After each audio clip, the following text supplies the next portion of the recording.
This ASAP podcast is brought to you by Spec Athletic, the sports flooring professionals with Regopole technology.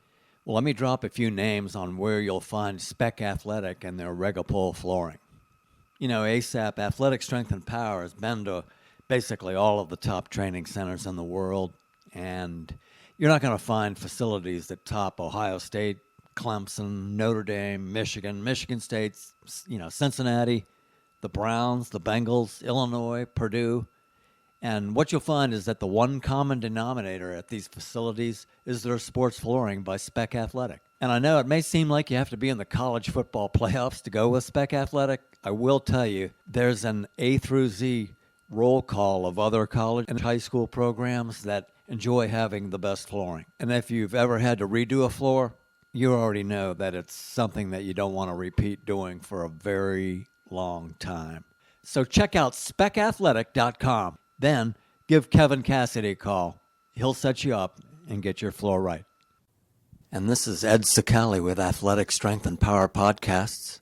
I'm on the east side of Cincinnati, Ohio today at the Beacon Orthopedic branch office here on the east side. I'm with Dr. Robert Rolf. He's also from Cincinnati. Dr. Rolf, thanks for joining us with the podcast today. Thanks for having me. It's a pleasure. You're Cincinnati born and raised, so I am. If you could tell us a little bit about your background and how you ended up here. Here you are on the east side. I think you're kind of a west sider. Yeah, I grew up a west sider. I actually grew up in Westwood and ended up going to LaSalle High School. Went up to Notre Dame for actually chemical engineering and decided I'd work for a couple years and wasn't quite happy, so I decided to go back to medical school and came back home to Cincinnati, where I went to medical school and decided to go into orthopedics and did that down in Atlanta at Emory University. Mm-hmm. Really enjoyed what I did. I chose to do a shoulder fellowship and was blessed to go up to Harvard and learn how to do some shoulder surgery. So I spent a year up in Boston, which was a great sports year because that year I think the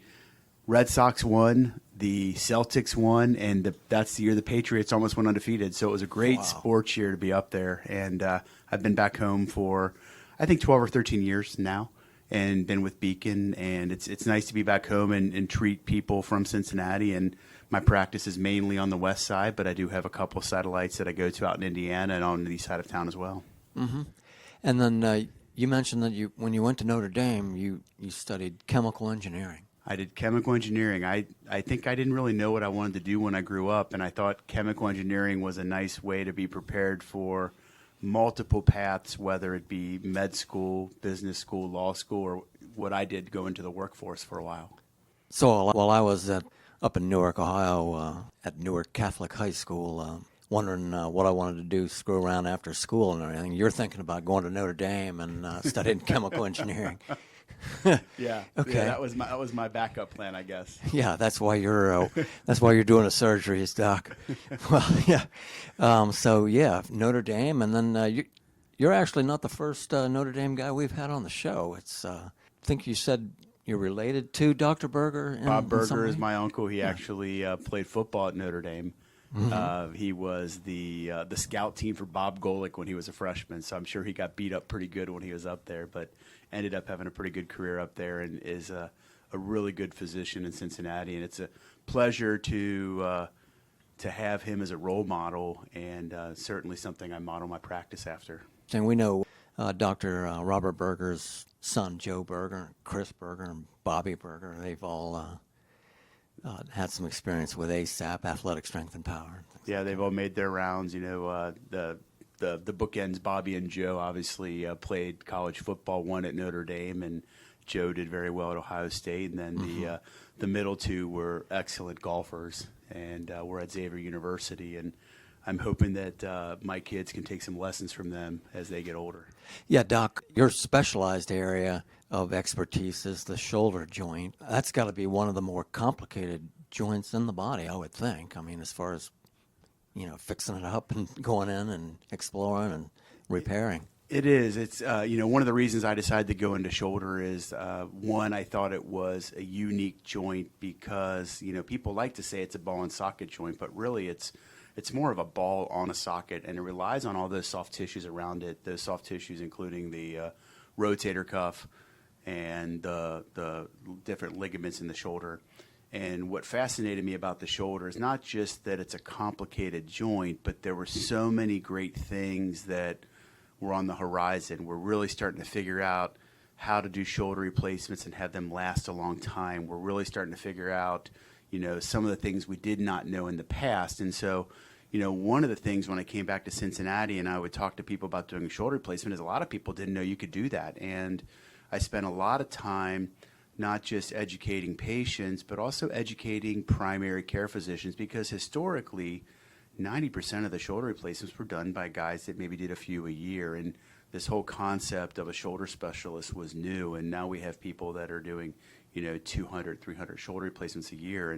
And we're having tremendous results because we have new technology that allows us to put a more anatomic shoulder in. We're able to reproduce what the knee and hip has been doing for years, and the shoulder just caught up maybe in the last 10 to 15 years. When you think about athletics and the throwing motion, it's pretty amazing that we can even throw, baseballs, and it's a pretty intricate thing. It's just amazing, really, what it can do. But it can get banged up. You do, and I think what people don't realize, and you see it a lot in this time of year with Little League shoulder, is how much of that throwing comes from your legs. So you have to have strong legs and try to offset some of that power so that you're not doing it all with your shoulder. But yeah, what makes the shoulder unique is it's really a combination of two major joints. It's the scapula on your ribs, which is 1/3 of the motion, and then it's the ball and socket, and those have to work in concert. So I kind of liken it to when you have a seal balance a ball on its nose. You've got to have that seal balance to get that ball balanced on its nose, and I think the shoulder is a little intricate like that. Is it mostly baseball? Is it football? Or what are some of the injuries in the sports medicine that you have to do? What sport would you say, what are maybe rank the top 3 sports where you see, all the shoulder injuries that you perform surgery on or diagnose? Yeah, it's a great question. I think just from a volume standpoint, you certainly see a lot of shoulder dislocations and shoulder separations in football players. I remember a few years back we didn't have a lot of rain, and this is when not many of the high school fields were turf, but the ground was really hard, and we saw a lot of shoulder separations because the kids getting tackled on this hard ground. I would say the other sports that we tend to see, swimming, this is very difficult on the shoulder, and those students tend to go year-round, and so we tend to see them. And then, obviously, in the spring, we see a lot of the youth baseball players that come in with Little League shoulder because they haven't been practicing all year, and then they started ramping back up, and, they're challenged with growing, and as they're getting bigger, they have these growth plates, and these growth plates, if you do too much too fast, get stress fractures. And so those are probably the 3 most common sports that we see things in. I think the scary thing is when you see a quarterback drop back and look downfield, he's honing in on a receiver, gets that shoulder up and back, and then, a defender will come in and kind of try to strip the ball or, get a hold of that arm, and it just looks ugly to me. It does. And, if you think about it, when we were younger playing football, we weren't in shape when we started our year. We got in shape the first few weeks of the season, and now these athletes all the way down to high school and even into 7th and 8th grade are treating their body like a temple and training year-round. So they're bigger, they're stronger, they're faster, and they're more violent when they're doing these approaches to the quarterback. So even more, I think it's a little bit more scary than it was when I was in high school. Briefly, if you could explain that rotator cuff to our listeners and what it's all about. Sure. So the rotator cuff is actually a group of 4 muscles that are around the shoulder. And what they do is they keep your humerus, your humeral head centered in the socket. So they kind of work in concert. So I mentioned a little bit earlier that your shoulder is really 2 joints. 1/3 of your shoulder motion comes from the scapula and the ribs, and then 2/3 of your shoulder motion comes from that ball and socket. And so as that scapula is moving, the rotator cuff will fire to keep the ball centered on the socket and to keep it working appropriately. And so there are 4 muscles, 1 on the top, 2 in the back, and 1 in the front. And as time encroaches on us, as we mature in life, As you get closer to 60, you may start seeing some rotator cuff tears, and that's probably one of the more common things that we'll see in the office as an orthopedic surgeon. With that rotator cuff, there's what's called the labrum. What exactly does that do as far as? So the labrum is a bumper of cartilage around the socket. The socket's really only about 2/3 the size of the humeral head, and so it's really, I like to say the shoulder's really like a golf ball and a golf tee. And so the labrum's a way to make that golf tee a little bit bigger for stability. The labrum also is a place where different ligaments attach. So when you tear your labrum, it's not always a problem that you tore your labrum, but rather the ligaments that are attached to the labrum tear, and then you might have an unstable shoulder. So when someone dislocates their shoulder, they might tear at the labrum, but they've disrupted the ligament complex. Now their shoulder has a hard time staying in the joint, and that might be someone that we have to go in and fix. And that might happen when you talk about your example of a quarterback. He's got his arm back, it gets hit by a defensive end or a linebacker, and it goes back farther than it should. He might dislocate his shoulder anteriorly and lose that anterior restraint and need to have that fixed and stabilized surgically. And you've done those stabilization repairs? Yes, we do quite a few at Beacon. I would say that's one of the more common injuries we see in younger patients. It's very uncommon to see a rotator cuff. It's not impossible, but you tend to see those as patients get older, maybe over 50 and 60. But when they're younger, you're going to see a labrum tear either in the front of the labrum. We'll call those anterior labral tears. You might see one in the back. We call those posterior labral tears. And then with a lot of overhead athletes, you might see what's called a superior labral tear. And on the superior part of the labrum is where one part of your biceps, called the long head of the biceps, inserts. And that might be something we see in our throwing athletes.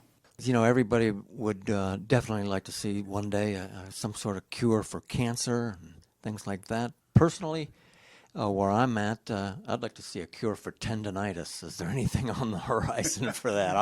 I think I got it in every joint in my body. Yeah, that's the unfortunate thing is that as things go on, we tend to get more and more tendonitis. And I think that, our tendons change with time. They lose some of their flexibility.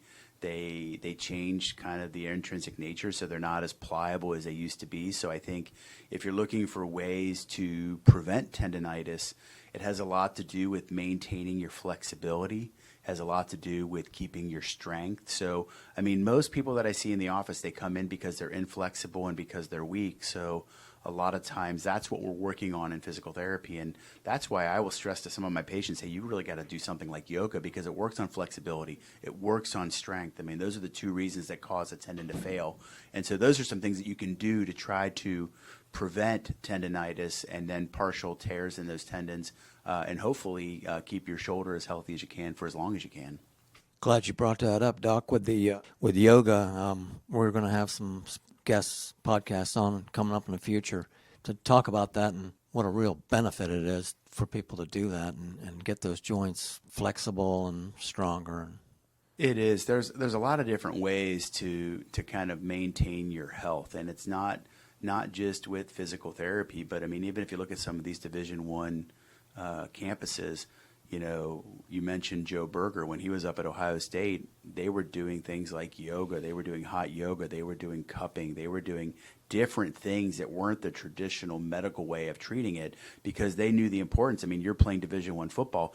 The more flexible you are, the less likely you are to have an injury with some of those situations you put yourself in. But I think it's extremely important with our patients, and I stress it all the time with these young kids because we're talking about shoulders. They tend to be tight in the back of the shoulder. When I see runners, they tend to be tight in their hamstrings. And if I can work on their flexibility about their body, I feel like they're going to see us less frequent in the office. I attended one of your shoulder seminars, meetings that you had, and one of the terms you were talking about at that particular evening was impingements and tears and things like that. We talked about the purpose of the rotator cuff is to kind of keep that ball centered in the socket. And if the rotator cuff is not doing a really good job, that ball will be a little bit higher than normal. And right above the rotator cuff is your acromion and your collarbone. And so if the humerus and the rotator cuff is hitting up on that acromion, we call that an impingement. And that means you're pinching the tissues. And what that leads to is that impingement will lead to a bursitis, that it'll also lead to a tendonitis. And this is the continuum of rotator cuff disease because that tendonitis becomes tendinosis, and then it becomes partial thickness tears and full thickness tears and massive tears and irreparable tears. And so the whole purpose of rehab when you're working in your shoulder is to strengthen that rotator cuff and strengthen the muscles around your shoulder so that you keep that ball better centered in the socket and you're not getting any bony impingement that's leading to that tendonitis and then subsequent pathology. Doc, would you, and once again, I'm with Dr. Robert Rolf here in Cincinnati at the Beacon Orthopedic Medical Center. When you're talking about lifting weights and things like that, bench pressing, shoulder pressing with, large amounts of weight, kind of like maybe Joe Berger was doing when he was training with the Buckeyes, bench presses, shoulder presses. Would it be safe to say that when you're doing those lifts, you're not really training the rotator cuff very much at all? Yeah, it's a good way to think about things, because what I like to tell my patients in the office when we do the rotator cuff strengthening is that the rotator cuff muscles are really 2 to 4 pound muscles. And what that means is you're going to see a physical therapist and they're going to show you these rubber band exercises. And when you're doing these exercises, you're going to feel like you're not really doing anything. But what they're actually doing is they're isolating out those rotator cuff muscles. Because once you get bigger than 10 pounds, once you're lifting 20 pounds, then you're going to recruit your bigger muscles. You're going to recruit your pectoralis and your latissimus and your trapezius and your deltoid. And when you're working on rotator cuff health, we want to maintain that small muscle, the small pound, the 2 to 4 pound strength testing, so that our strength resistance, so that you're working on those muscles and isolating them out. Because otherwise, I have people come in all the time, these big bodybuilders, like, I lift all the time, why is my rotator cuff weak? And it's because their big muscles are ridiculously strong, but they're not isolating out the rotator cuff muscles and working on those the appropriate way. So don't let your personal feelings about, it's just a 2 pound weight in my hand, you can't let that get to you. You've got Right. I try to reassure them that there is a method to the madness, and we're really working on those muscles. You just have to be patient. 2 to 4 pounders, and Yeah. that'll do it. And Yep. the bands. Correct. The bands are extremely important. And, I have a son who plays baseball, and every year we try to give their team bands just to be preventative about injuring their shoulder. And it's done tremendously well to where we don't see any of the kids during the year. Yeah. Well, speaking of bands, we get all our bands from Bill Jacobs' Power Company. I'll throw a plug in for Bill, and it's kind of cool that you mentioned bands. And Bill's been in the business for like 40 years, and he actually does a lot with the Buckeyes and Notre Dame and all the schools. So he's one of the big suppliers of. Thanks for bringing that up. Bill Jacobs' Power Company, one of the sponsors of our Athletic Strength and Power podcast. We talked about overhead presses, or those, like we said, those are some of the centerpiece movements of strength training programs. Are there any precautions that people should take, like athletes should take, as far as doing those overhead presses or doing the bench presses and things like that? Dr. Ted Lamborghini is one of our sports science guys. He talks all the time about not building up one structure of the body as opposed to working the hand. Right. You want to make sure that, there are 17 muscles around that scapula. And so when you talk about scapulothoracic motion, there are a lot of muscles that go along with that. And you want to make sure you're not just focused on your anterior shoulder muscles, but you're also getting your posterior shoulder muscles as well. What I try to tell my patients in the office when it comes to shoulder health is there's definitely some things you don't want to do a lot. And I always tell people, if you can't see your hand in your peripheral vision, it's probably in a bad position. And then you want to spend less time with your hand above the shoulder level and more time with your hand below the shoulder level. And that's going to help with your shoulder health. There's a lot of people that can do almost anything and they don't have any problems, but I think some people anatomically, what they were blessed with mom and dad, that had bad shoulders, you want to avoid some heavy things that are going to bother you. And I think that's a good rule of thumb to follow. And then on the bar, you wouldn't go too wide? Is that what you're saying? Or would you keep it? As long as you're keeping it in front of you, I think you're perfectly fine. I just think you put yourself at risk. I saw a lot of injuries when, you probably remember P90X. In those videos, those guys had ridiculously big shoulders, but I saw a lot of injuries with P90X, and then Insanity was next, and it's because they were really overloading their shoulder. They weren't paying attention to the other muscles. Thing that you mentioned really seems interesting. When you go to the bathroom and you're brushing your teeth or combing your hair, or shaving or whatever, you really don't think about your scapula or even see it because it's, it's in the back. It's on the posterior side of your rib cage and everything. 17 muscles are attached to that. Yeah. Yeah, they go into your back, they go into your chest wall, they go into your shoulder. So it's really important part of shoulder health. And, in particular, what a lot of people will do if they have a weak shoulder is they'll do what we call a substitute with the scapula. So if they have a rotator cuff tear, or if they have shoulder arthritis and they have a hard time with their normal range of motion, they'll actually, and you may see people all the time that hike their shoulder up, and they're hiking their shoulder up because the scapula is trying to do more than that 1/3 of motion. It's trying to compensate for what that ball and socket can't do because of the injury. So a lot of shrugging movements, too, Yeah. to get that. Yeah, that'll help with trapezius Yep. and That's one of the rhomboids. muscles. Yep. Before we go, you're one of the premier shoulder experts. You spoke a little bit about it, but you've had some serious specialty work that you did was, like you said, in Boston and then down in Atlanta, right? Yeah, I went to Boston to the Harvard Shoulder Institute, where for 1 year, all we did was shoulder surgery. We did complex shoulder surgery. We did the simple things, the rotator cuffs. We did a lot of shoulder replacements, whether it's an anatomic shoulder replacement or reverse shoulder replacement. We did tendon transfers for some people who don't have rotator cuffs anymore. So it was a great year. I mentioned athletically why it was a great year, but it was a great year just to be up at a place like Mass General, where medicine started, and just kind of see the history of medicine, and then just train with these special people that are just tremendous at what they do. Some of the top doctors in the field were working out of that hospital. Yeah, I mean, the two guys that I trained with, I'd say were probably top 10 in the world. So it was a great, tremendous blessing I was given to be able to train underneath them. Well, there you have it. I'll tell you what, hopefully we'll knock on some wood and protect my shoulders and take your advice on a lot of the things that you've thrown out at us here with Athletic Strength and Power podcast today. But Doc, I'm going to put the message out there right now. Dr. Rolf, thank you for joining us for this podcast today. If anything you want to add or you got any questions for me, fire away. I appreciate your time. If you want to see what we had to offer, you can always look at Dr. Rolf, spell out drrolf.com. We certainly appreciate you joining us for this podcast today. Thank you. Thank you.